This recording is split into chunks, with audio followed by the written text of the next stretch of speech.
Recipe number 5, using the Instapot, and today I'm gonna be using the slow cooker feature, also the saute mode for the beginning of it. And I'm gonna be making a really simple chili recipe, not too fussy, and anybody can do it.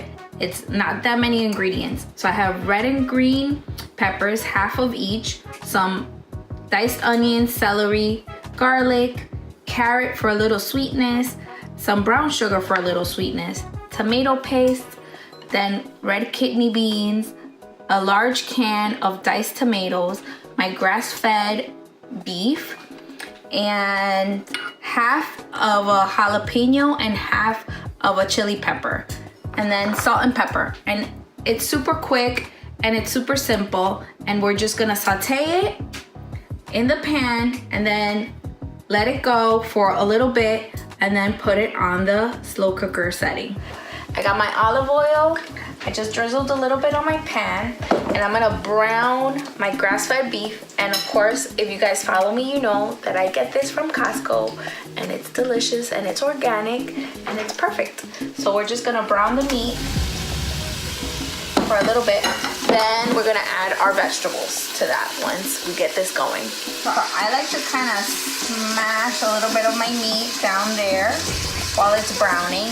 And then we want to layer the flavors. So I'm gonna add salt and pepper to it and let it go for a little bit until it gets brown. And then it will be ready for the veggies.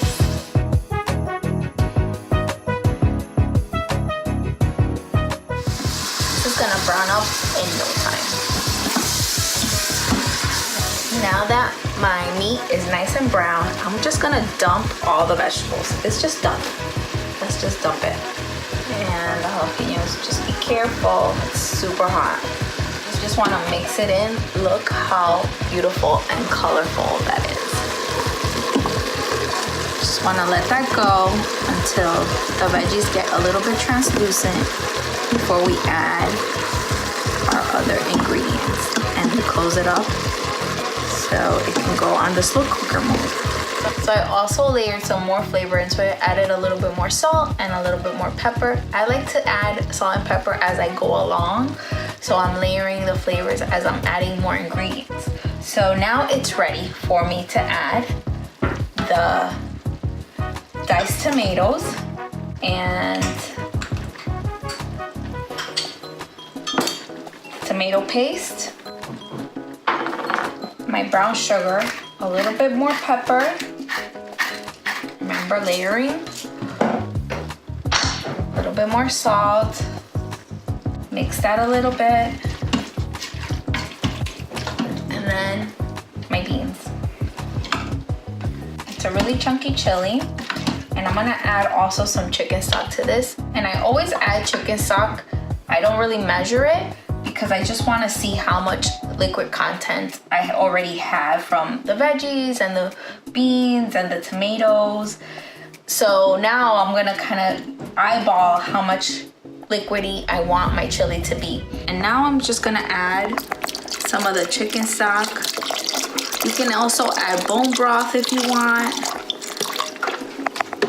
And let's see if it needs more or less, depending on how watery, soupy you want your chili to be. I think for me that's good. My husband and I and my boys like it a little bit chunky. We don't like it too soupy, so I think that's ready for us. And I'll put it on the slow cooker mode now. Now it's time to set it and forget it. Gonna go up to slow cooker mode, and we're gonna leave it at 4 hours, and that's about it. Let's do this, people. Here it is. The chili is complete, and it came out a little bit more waterier, soupier than I would like.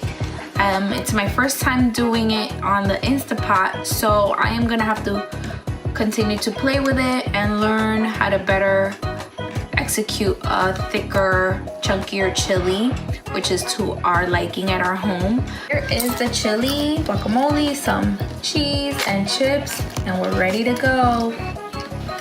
That's for dinner.